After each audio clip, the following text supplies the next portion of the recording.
Well, did you have a day job? I did. Well, I at the time. So that's what I was doing at the time was, very early in sobriety, I started teaching high school. Oh, right. And I was teaching high school in Crown Heights. When the Crown Heights riots happened, I ended up getting involved in the aftermath in trying to, in the healing of the neighborhood, et cetera. Got trained by a lot of nonprofits. And in healing neighborhoods? In healing, in the healing what had happened around the Crown Heights riots. That's interesting. So but I've forgotten about that you spent years doing that proactive, in class, high school, don't be bully kind of stuff. What is that called exactly? Well, it's called a lot of different things because I did a lot of different things. And back then, it was mostly called diversity training, or it was called, a lot of the work was in conflict. I did anger management. I did conflict resolution. I did prejudice reduction work. And then, right now, it's, a lot. The focus is on bullying. But, what is prejudice? How does that play out? Prejudice reduction work. What's a situation? Like, let's say Crown Heights. Okay, well, there's different situations. When there's a flashpoint, that's very different. That's that's the ER with that kind of work. Most of the work that I would do. So is there actually like a triage situation? Like, this guy's hopelessly racist.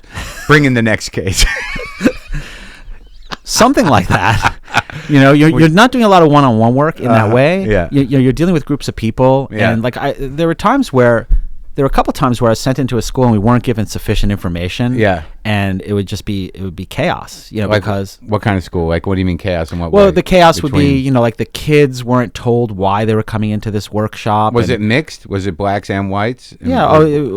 I've done all kinds of I've done it in homogenous situations. But Crown Heights was blacks and Jews. Okay. Well, with the Crown Heights, I was teaching a school, Crown Heights is the Orthodox, the Lubavitchers, so they're in their yeshivas. Yeah. So the work that I was doing was, related to Crown Heights in as much as it involved all those kids there. And we did some work where we were working with the Rebbes and, and bringing people together. And that was great. It was around the time when Anna Devere Smith did her multiple character show. The show, which was fantastic. I'm sorry, I'm spacing on the name. Fires in the Mirror. Is that it?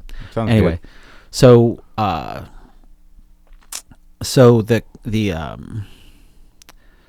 was working with the school that I worked at was mostly African American, Latino, a lot of kids from the Dominican, from Haiti, et cetera. So it was more sort of an overriding, like, let's look at this idea of racism, let's look at this idea of prejudice, stereotyping, discrimination, et cetera, and see what it means to you, kids, and then see what solutions you come up with. So what came out of that whole time, more than anything, was the development of a peer training program that we put together, where the idea was, trying to build a sort of a foundation of some leadership amongst students themselves to go out and then work with their peers on these issues. So the adults we were seeing ourselves more as facilitators of the process for the kids who are going to be the leaders.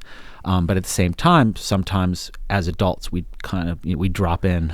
and from doing this type of work, what did you find was the most common theme at the core of racism in this situation with kids of different races?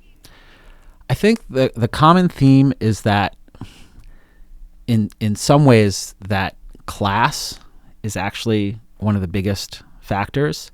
There's a class, gender, and sexual orientation. Like, those were kind of the things that really plagued a lot of young people, whether or not they had sort of racist ideas. And a lot of times, like I remember class in what way? That they were predestined to be poor or stuck in a bad situation financially, or no? Because I worked with a lot of kids from a lot of different, what you would consider a lot of different classes, and I just think that a lot of it went both ways. Yeah, exactly. The way that people sort of responded to each other in an ist kind of way, had to do with socioeconomic, and at the same time, I found that sort of the ideas that especially back then, that white people had about racism. Like, I remember in particular, like I can't remember the exact numbers, but there was a Skidmore college study that said something like it was like 35% of African Americans thought that the race situation, black and white particular, was fine now. And, like 85% of whites thought that it was fine now. So I kind of saw a lot of sort of naivete and just sort of, not, I don't want to say ignorance because it has so much connotation to it, but there was just a lot of people kind of walking around who didn't seem to really understand just how much racism and the other isms have kind of infiltrated kind of the way we treat each other.